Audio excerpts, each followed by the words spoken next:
California is facing an educational crisis with overcrowded schools and a lack of services for thousands of people suffering from mental illness, leading many to substance abuse as a form of self-medication. There is also a lack of funds for victims of crime. Meanwhile, our prisons are overcrowded with people convicted of possession of controlled substances and nonviolent property theft of less than $950. The U.S. Supreme Court has ruled that the state must alleviate overcrowded prisons.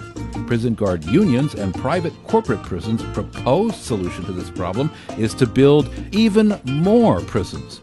Proposition 47 offers another solution that will cut the cost to taxpayers by reducing nonviolent property theft of less than $950 and nonviolent drug crimes from felonies to a misdemeanor.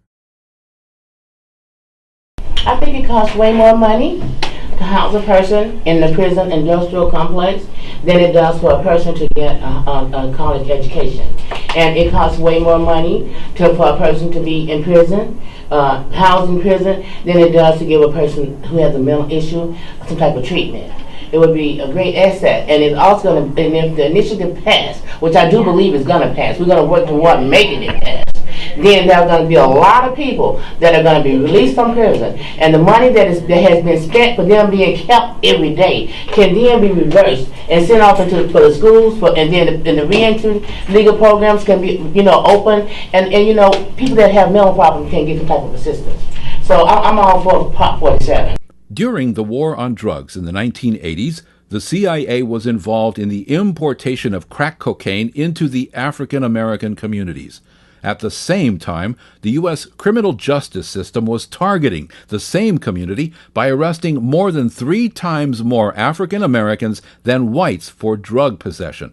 According to Michelle Alexander, this mass incarceration of African Americans became the new Jim Crow, and in some circles, another form of slavery. If you look at the prison system now and the way the people are housed, you can see the similarities of it being slave times. We're going through this mass incarceration period, and it has been happening since the war on drugs. When you consider that 20% of whites have used cocaine compared to 10% of blacks and Latinos, yet blacks are arrested for drug possession more than 3 times as often as whites, it is important that Proposition 47 is passed. For non-violent crime, basically like drug possessions, petty theft, it will be dropped down to a petty theft, but a prior is a felony, but it will drop down to a misdemeanor. Drug possessions, a lot of people have drug possessions that's hard to get a job, and actually drug possession, people usually have is a disease, so you not get treated by going to jail for a felony. So people go to prison for felony drug possession, they're not getting treated, so if it allow them not to go to jail and get prison, but allows them to get treatment with the misdemeanor, they can see a program out here in a society with a program and a misdemeanor. But if you get a felony for drug possession, you're going to go to prison, but you're not going to get the help. So Proposition 47 will help convicted inmates with drug possession to be a misdemeanor, and it will help them also with their job employment.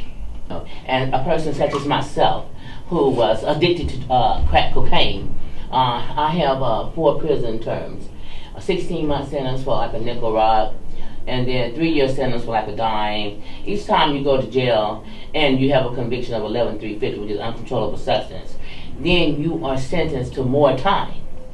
Okay, and if you don't have up to 3 years, the CDC system do not place you in a drug treatment facility while you're in prison. You have to have 3 years once you go to Chowchilla and receive that number in order to be able to go into a drug treatment facility inside the prison. Now, if you only have 16 months, you are assisted by being given a job that sometimes consists of 12 cents an hour. It's like being a slave to the state. You work for 12 cents an hour, your check. If any. Right. I received a check like $20 and have worked all month. It would give a person such as myself, well, I'm thinking about me, the opportunity to be able to help my children, because I've got grandchildren where one grandchild mother passed, and to be able to take that child into under my custody. I will have to have a clean record. You know, I cannot take a child in and say, well, you know, I have parental rights because this is my grandchild. You understand? Okay, with a possession on my record, they're going to look at that. And they will say, well, you're maybe not considered eligible to help raise your child. Okay? Even though I have been to a drug facility in Hollywood, did 3 months in the facility, left there and went to a new way of life and stayed there 2 years. Now I've got 6 years clean. They're not going to look at that. Okay? So it being retroactive, you know, they didn't, to my knowledge, have a date on the retroactiveness. You know, it's just for a person that has done prison time on a possession charge. And they didn't say what type of possession charge. It is a possession charge.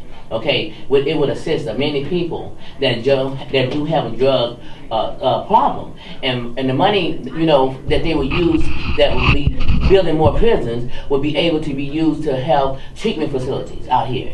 And then also, to my knowledge, some of the money that people have that would keep people, in other words, prisoners, and getting paid. The state is getting paid for prisoners. So people that are going to prison, by them not going to level of offenses, that money could be used for something else. And I do believe that it will go to some of the schools for people that are from the kindergarten up to the 12th grade. And then it will be also used for people that are mentally ill. Because the jail houses do not know how to really actually treat a person that's mentally ill. A person that's mentally ill in jail sometimes is abused very bad. And I've seen this with my own eyes, okay? So I feel as though that by passing this law, the people will be more subject to some type of understanding, some type of dignity toward living a life, you know what I'm saying? A person that's mentally ill doesn't have a right to be locked up without the medication, the proper treatment, okay? And the children education now department, we need to build more schools instead of more prisons. Okay, and then as for a person such as myself, drug treatment facilities should have been offered to people that have drug problems. I was labeled a chronic addict, but then nobody considered the fact that I needed treatment instead of prison. When they gave me a 16-month term, they know, because this is state law, that if you do not have over 3 years in state prison, you don't get to go to forever free in TRW. Now, I've been there. I still remember my CD number, but I'm going to be honest with you, it would do a great deal of help. That low offenders, criminal offenses, shouldn't be locked up in prison. I think that, you know, a lot of them should have an opportunity to be able to find a job, to be able to get housing without being labeled by the state and considered slaves. Because that's what happened in trade. It's a slave trade now, you know. So that's my opinion, and that's how I feel about it. For the past 6 decades, the unemployment rate amongst African Americans is double that of Euro Americans. It is even more difficult for those with a felony drug conviction to find work. I support it because I have a criminal record. I have a lengthy record, but I'm clean doing time. I'm enrolled in the University of Phoenix right now. I'm taking criminal justice. I graduate next year with my BA, and there's probably 47 pass it. It would help me to be able to get a job. And I'm a human research candidate in criminal justice. What I want to do is I want to help inmates for not going back to jail. So it will allow me to get this job so I can be able to help the community. Tiffany Johnson, committee organizer for All of Us or None, counters the arguments of the opponents of Proposition 47.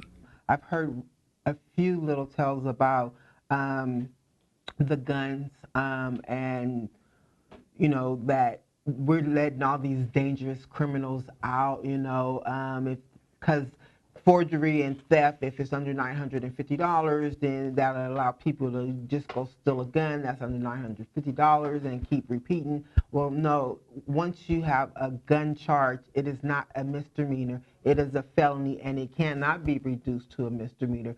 So Prop 47 won't affect that person, you know, and I've heard things about the date rape drug, you know, that people who uses drugs as a date rape, then they are going to be let out and our communities are really going to be unsafe. Well, no. Again, if you use that drug as a tool to rape somebody, that is a felony that will not be reduced to a misdemeanor.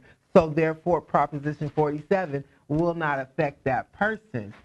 So, you know, I know there's going to be other things that the opposition might come out and say that, you know, is a scare tactic to our communities to vote no on yes on 47. But I I think everybody should take the time to read the proposition themselves. You know, just, of course, there's a lot of people going out there informing people about Prop 47. We have fact sheets, we have short stories, we have all these things, and the opposition will have that as well. But if you take the time to go and you can look it up, California Safety and Justice, go look it up. It's a website that gives you all the details, you know, and do what's right. Many people feel that Proposition 47 should be passed. People like Dionne Wilson, widow of a slain San Leandro police officer. Conservative Christian Republican and Public Storage founder B. Wayne Hughes, Jr., San Francisco District Attorney George Gascon, San Diego Police Chief Bill Lansdowne, Netflix CEO Reed Hastings, and former Facebook President Sean Parker are among those who think Proposition 47 should be passed. If the person doesn't go to prison, then they can receive the help, whether it's financial help, therapy help, mental services help. You know, it's a big benefit. So Prop 47 is going to help so many people, but we need to get the message out to our communities, because a lot of our communities don't know that Proposition 47 is coming up on the November ballot, and that is going to directly affect them in their lives, in their children's lives.